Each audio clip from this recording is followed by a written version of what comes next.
Hi everyone and welcome to the first lesson of X-Plane 11.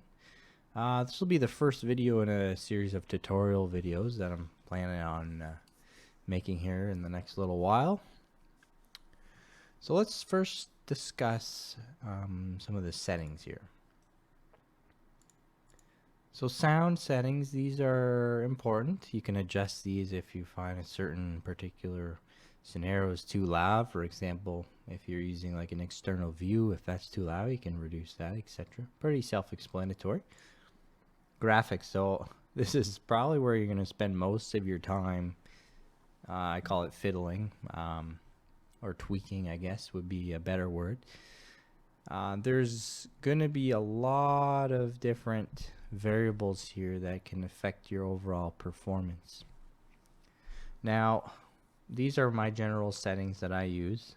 I have a pretty decent computer and I'm running at 1440p. This is probably a good starting point for most people. And obviously everyone's different, right? And you're going to have to adjust based on your performance specs.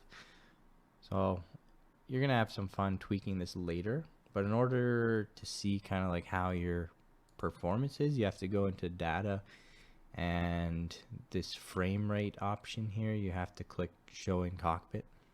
And I'll point out that a little bit later and what that does. So here's where you're going to be adjusting your controller settings and key bindings and stuff like that. So to start off, just make sure all of your axes are assigned, as well as a couple of very important ones like pitch trim down and up. We'll talk about what that does later.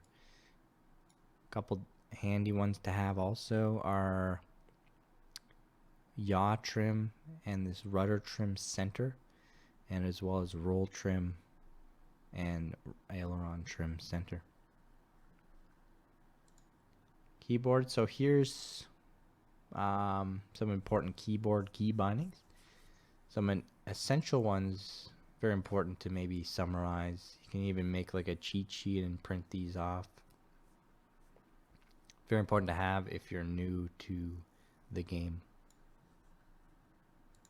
GPS hardware, VR hardware, don't need that. So that's pretty much it. Spend some time really getting familiar with these menus.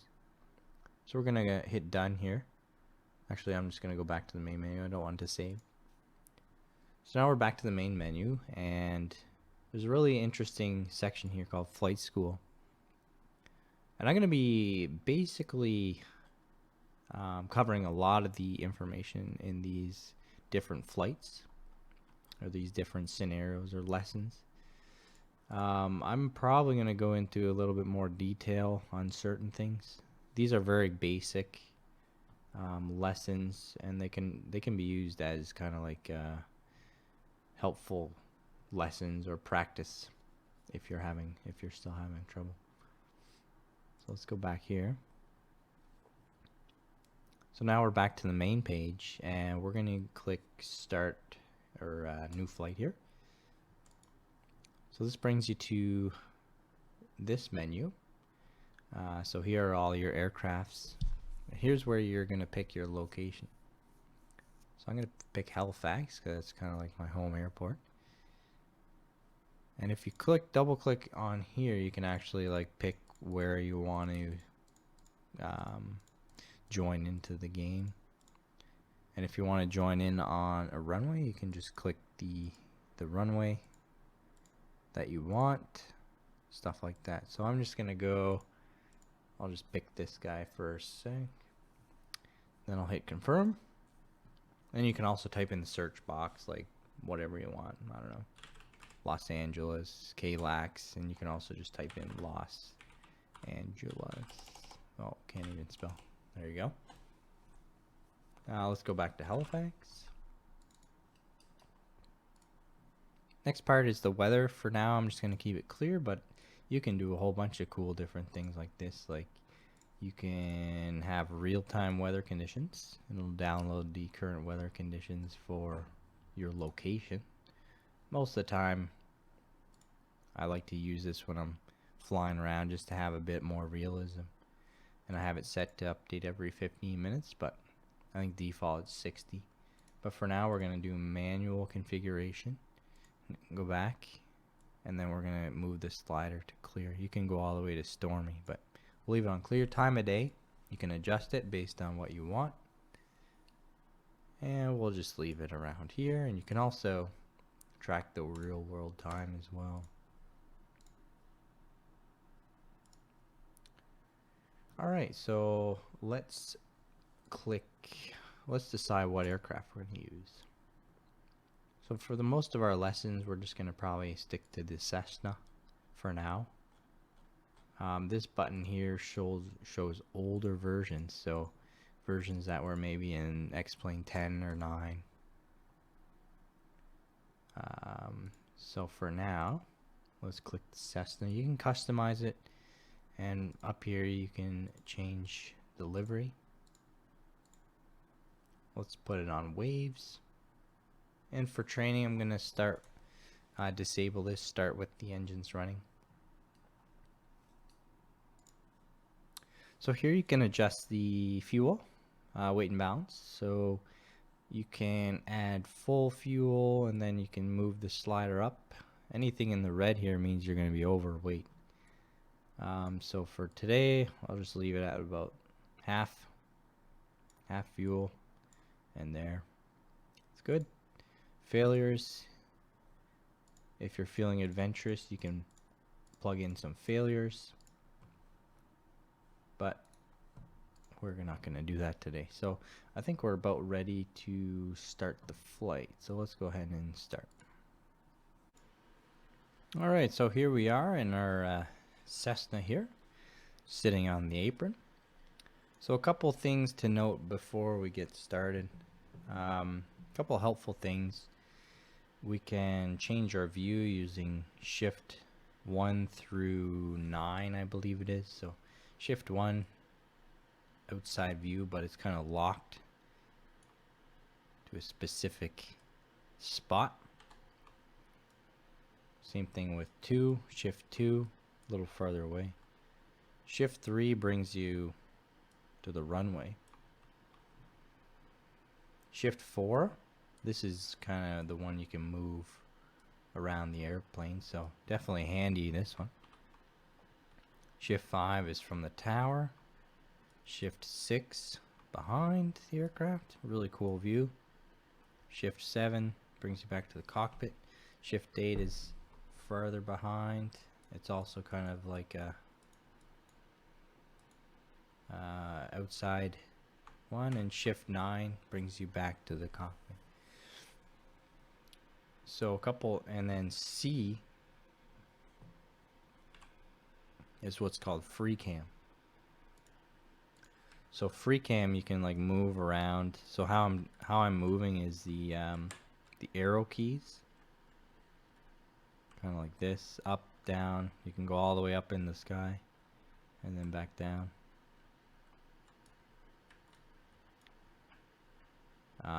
Alright, so we're gonna go back, so Shift 9. Alright, so now, very important, we're gonna set we're gonna set what's called these quick views. So in order to set a quick view, here's what you're gonna do. So it can be pretty, so the way I'm moving my camera right now is I'm holding the right mouse button down and I'm scrolling around. It can be kind of hard to like adjust, like always be doing that during flight. So these quick views are basically like presets. So if I want to have one out here, you set what you want. So let's say I want to keep this view. I'm gonna press Control. So it's basically using the number pad. So if you have a number pad, so I'm going to assign this to number 4 on the number pad. So what I'm going to do is I'm going to hold Control and press the 4 on the number pad. So here's what it does. So if I'm back looking forward and I want to look out that left window, since I assigned it number 4 on the numpad, I'm just going to press 4 and it automatically snaps directly to that view. Now if I want to go back to the what I had before, just hit the 4 again, and it goes back to whatever you were looking at previously. So it's very handy.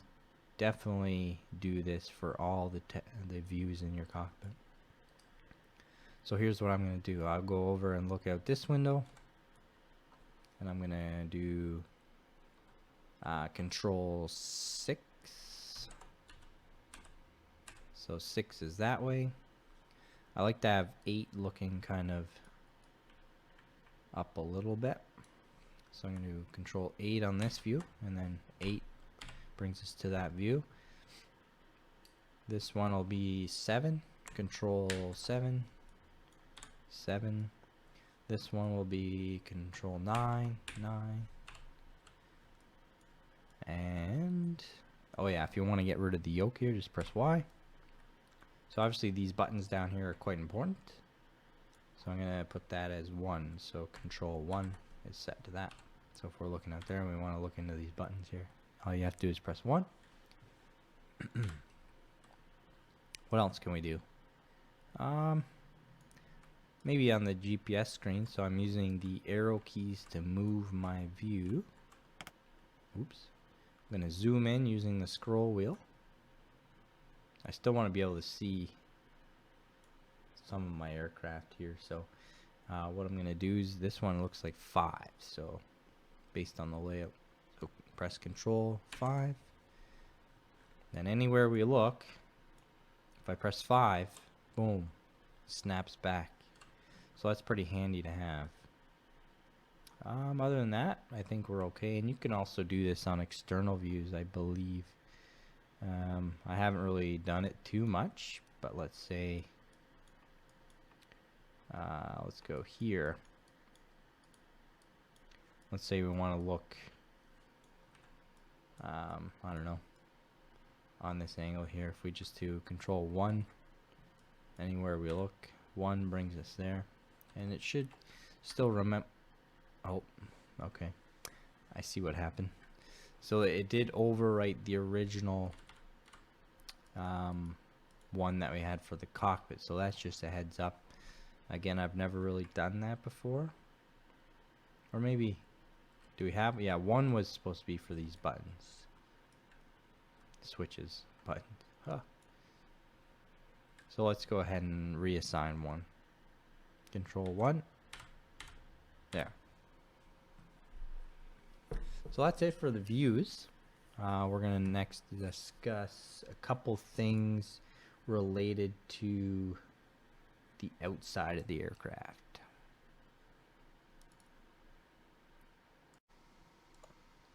Alright, so now we're going to discuss how to control the aircraft. So we have what's down here is called a yoke. So with my joystick, I'm using a joystick to control. If I go left, turns the yoke left. If I go right, obviously it turns it right. If I push forward, pushes that in. And pull back, it goes back. So what that does is it controls the flight surfaces of the aircraft. So let's do it from the outside again. And watch, certain parts of the airplane are going to move. So out here are what's called ailerons. So if I go left, I'm going to go left on the stick. So you can see the left aileron goes up, the right one goes down. So what's that's going to do to our aircraft is going to cause it to roll to the left. And again, if we go right, the right aileron goes up, left one goes down. It's going to cause the aircraft to roll to the right. And back here we have what's called an elevator, and that controls pitch. So if I push forward on the yoke or the joystick, you can see the elevator goes down, and it's going to force our nose down. And up, elevator goes up, and it'll force the nose up. And one last thing is the yaw, which is controlled by the rudder. So the pedals on the floor. If I go back to the view here. So the pedals here, if I go left, push the left rudder in and right. So I'll go back to the view. This is a good one. So you can see the rudder goes left and right. So that'll control the yaw of the aircraft. We also use this while we're taxiing.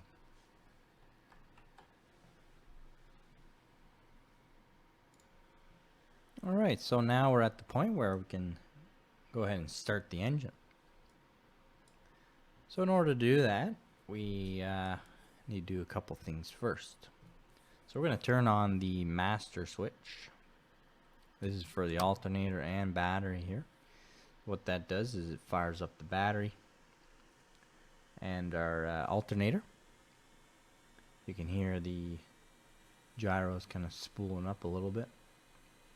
And we're going to turn on our beacon light and our nav light as well. You can see that our amps were now taking a draw. So what would happen is if I left this on just on the battery, obviously the battery would die. So gotta be careful of that, just like in a car. Alright, so what we're gonna do now is we're gonna go ahead and push the mixture in. So the mixture controls the air to fuel ratio going into the engine. And this is our throttle here. So we'll make sure this is pushed all the way in, or full rich as we say. Next up, we're going to go ahead and turn on the fuel pump.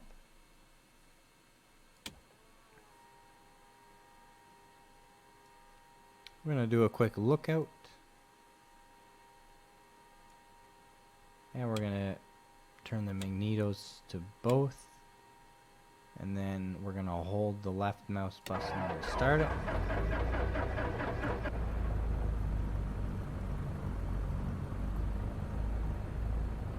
There we go. And what we can do now is we can make sure we have fuel flow, which we do, and we can turn the fuel pump off.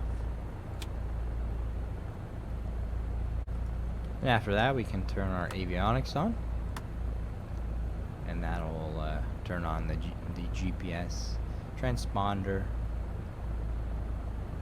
and stuff like that, all the avionics. Alright, so what we're gonna do now, we're gonna taxi out for departure. A couple different things we got to think about before we go. We got to figure out what runway we're taking off from. So obviously we can listen to the ATIS. Another way we can do that is if we open up the map using our M key. If we zoom in,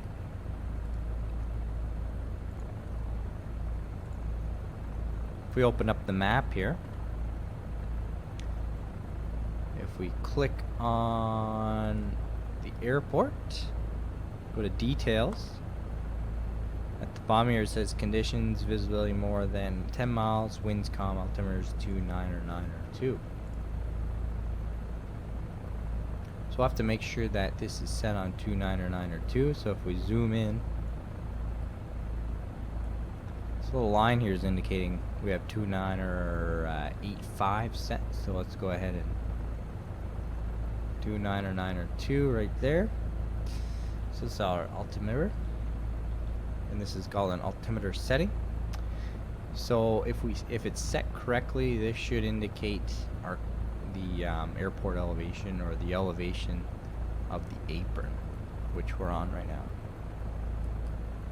If it's set incorrectly, let's say it's way up here and your airport elevation is 400 feet, you know something's not quite right.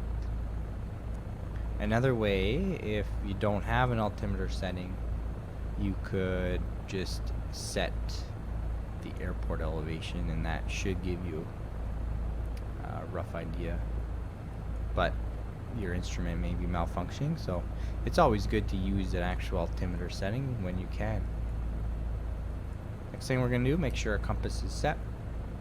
So if we look over here, let's move over.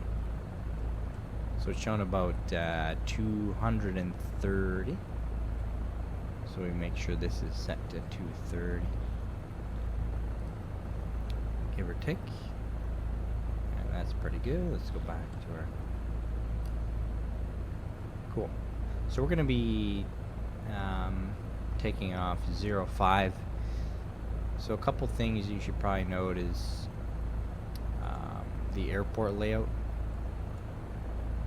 Obviously this map doesn't really have the taxi routes and stuff, so before you go anywhere you make sure you're well aware of the airport that you're operating in.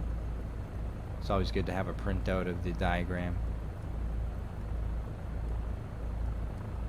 Alright, so let's get started here. So in order to get rolling we're going to need a little bit extra power, and then once we're actually moving we can go ahead and kind of reduce that initial power that we had. So I'm going to add some throttle here, release my brakes, and a good thing to do is to check your brakes. Just activate your brakes and make sure the airplane can stop. So as we roll out here, you're always kind of looking where you want to go. So I'm going to use a bit of rudder. As you're turning, you might need some extra power.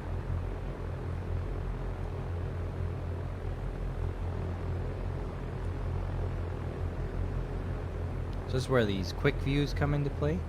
So if I want to look outside the left window really quick, I press the 4. There's no traffic coming.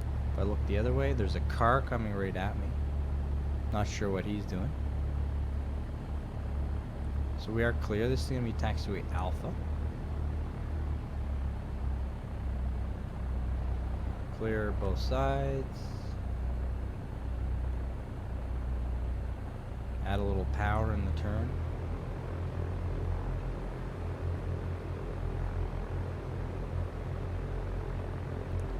Sometimes the sim activates, well for me anyway, because I don't have actual rudder pedals, it'll activate the brakes. You can kind of see it doing that now.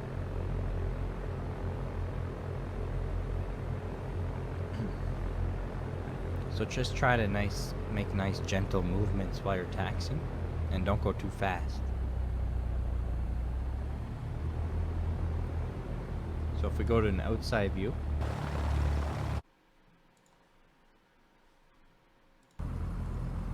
alright, so now we're back at the holding short point of runway 05.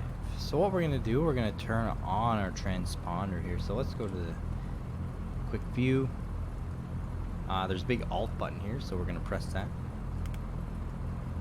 And since we are VFR, I'm going to punch in 1200, just a standard VFR squawk code.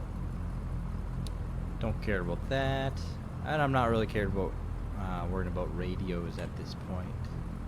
Since it is a simulator,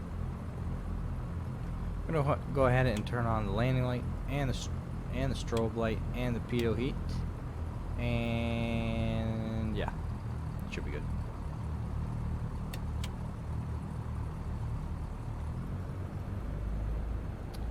Alright, so let's go ahead and progress onto the runway. Make sure we're clear both sides. It's always good to double check the windsock too, but there's no windsock here.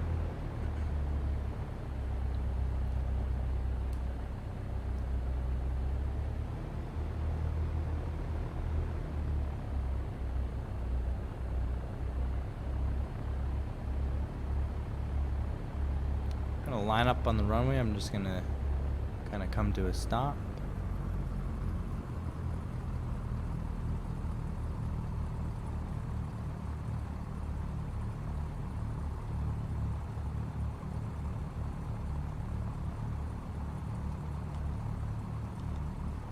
Alright, so we're lined up on the runway.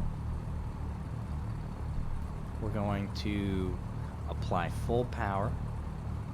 As the airplane accelerates through about 60 knots, that's when we're going to pull back on the yoke so you can see the yoke here. It's going to be a nice gradual movement, probably not full.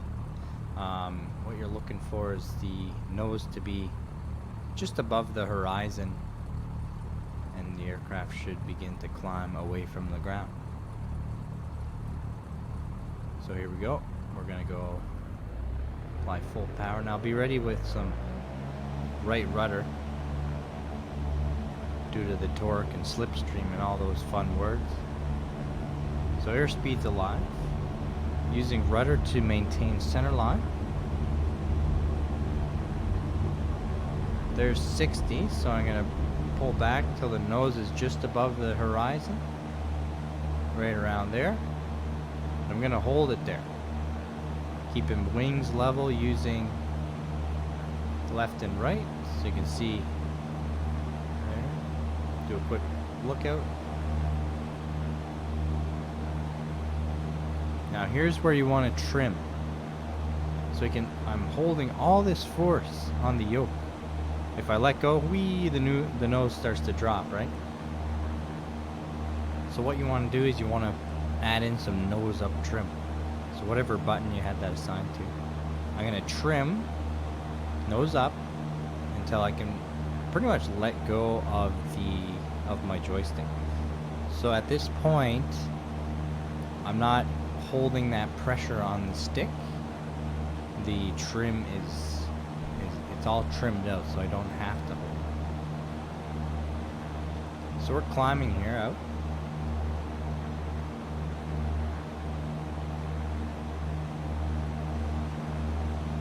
So you can tell if our wings are level kind of by comparing the two sides. See, that one's a bit higher, so I think we should bring that down. Now they're about equal, and it is equal. I don't like to look at instruments too much, but you can tell that wings are level based on how parallel this is to the ground. So let's go ahead and level off here. So we're going to start with attitude first. So attitude is basically our nose, our angle with the horizon. So what we're going to do is we're going to push the yoke forward, or your joystick, until you can kind of see a little bit of ground around here. So you'll notice that we are still climbing, so you can see our altitude still increasing, and this is called our VSI, so it's showing a climb. So I'm holding a lot of pressure on the stick, so I'm going to trim nose down. I'm at a good airspeed right now, so I'm going to go ahead and reduce some power. And you try to keep that same angle with the horizon at all times, making small adjustments.